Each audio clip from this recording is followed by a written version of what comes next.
Hello everyone. Today we'll be talking about wave optics, and the topic of today's discussion is diffraction. In today's lecture, we'll be covering the following contents: introduction, condition of diffraction, classes of diffraction, and resultant of n simple harmonic motions. What is diffraction? Whenever light falls on an obstacle, it bends around the corners of this obstacle, and light will spread into the geometrical shadow region of the obstacle. This bending of light is called diffraction. If you want to see a diffraction pattern, it is very important that the size of the obstacle must be comparable to the order of the wavelength of light used. If it is not the case, then we will not get any diffraction pattern.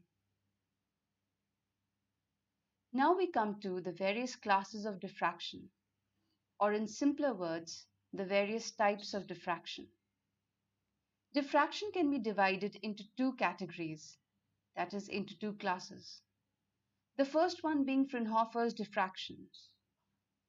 Whenever the diffraction source, or essentially the light source, and the screen are placed at infinite distance with respect to the diffracting obstacle, it is called Fraunhofer's diffraction. In case of Fraunhofer's diffraction, the wavefront of light, which is incident on the obstacle, is a plane wavefront. The next type is the Fresnel's class of diffraction. Here, the diffraction source and the screen, they are placed at finite distances from the obstacle. The wavefront, which is incident on the obstacle, is now either spherical or cylindrical. The last topic of today's lecture is a very important topic, and it is resultant of n simple harmonic motions. It is important because the expression that we derive here will be used when we study about diffraction at a single slit or diffraction at n slits and so on. If you want to find out the resultant of n simple harmonic motions or simple harmonic vibrations, then there are various methods and techniques available. But the technique or method that we use is the method of polygon. This method is applicable only when the amplitude of each simple harmonic vibration is equal. Let us say, in our case, it is A. And the phase difference between any two consecutive vibrations is also equal. Again, we say that it is equal to delta. Now, in order to find out the resultant, we draw the polygon. To construct the polygon, the length of each side must be equal to A. Remember, A is the amplitude of each simple harmonic vibration. And the angle between any two sides is delta. The side connecting the first side and the last side, that is OP if you see in the figure, will give you the resultant amplitude. And this resultant amplitude will be called R in our case. And the resultant phase is phi.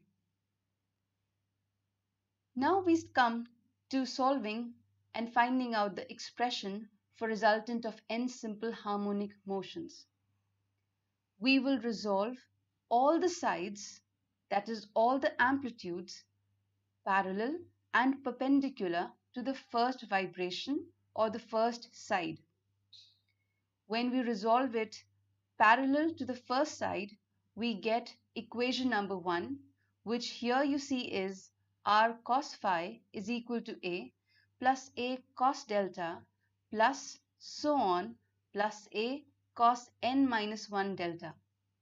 Similarly, if you resolve all the sides or amplitudes perpendicular to the first vibration or first side, you get equation number 2, which is R sin phi is equal to 0 plus A sin delta plus so on till plus A sin n minus 1 delta. Now we multiply both the sides of equation number 1 by 2 sin delta by 2, and we get 2R cos phi sine delta by 2 and a 2 sine delta by 2 plus a 2 sine delta by 2 cos delta and so on. You see that a is common in all the terms. So we take a as a common factor and we put it outside the bracket.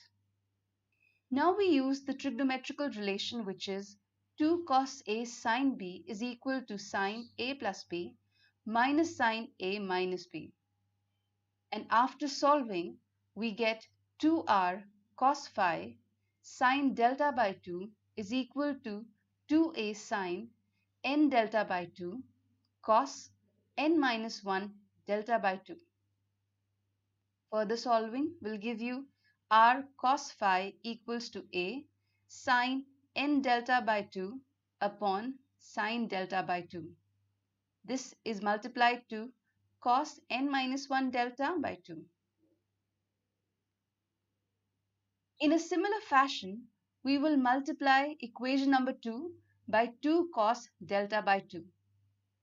And using the same process and on simplification, we get r sine phi is equal to a sine n delta by 2 upon sine delta by 2 sine n minus 1 delta by 2. This we call equation number 4.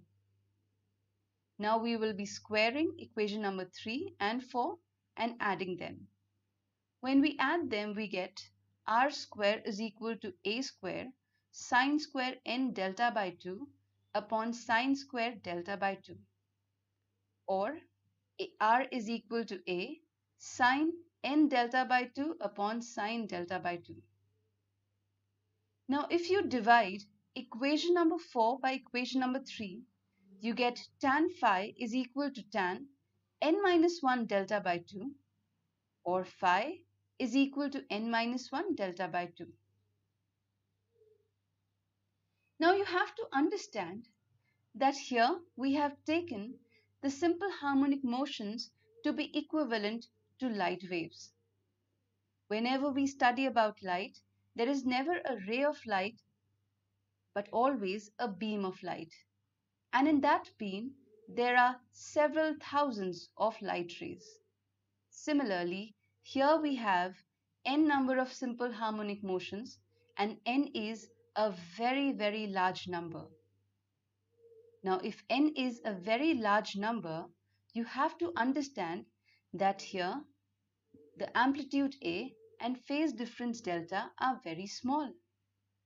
So what we get is we get NA and N delta as finite values.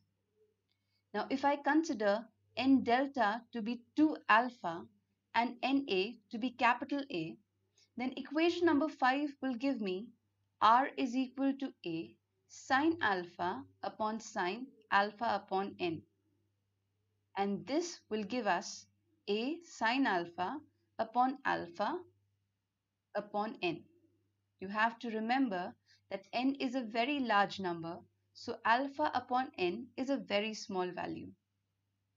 So further solving, we get R is equal to Na sine alpha upon alpha. Now if I put Na equal to capital A as we took it earlier, we get R is equal to capital A sine alpha upon alpha, and this becomes equation number 7. And phi becomes n minus 1 delta upon 2, but since n is a very large number, we get n minus 1 as n, because if you subtract 1 from a very large number, it wouldn't make much of a difference. So finally we get phi is equal to n delta by 2. Now here if you look carefully, then R equals to A sine alpha upon alpha and phi equals to n delta by 2. They give us the resultant amplitude and the resultant phase of n simple harmonic motions respectively. Now this is a very important topic because the expressions, that is what we got in equation number 6 and 7, we'll be using when we study about diffraction in detail. I hope you understood this. Thank you very much for attending this lecture. I'll see you in the next lecture.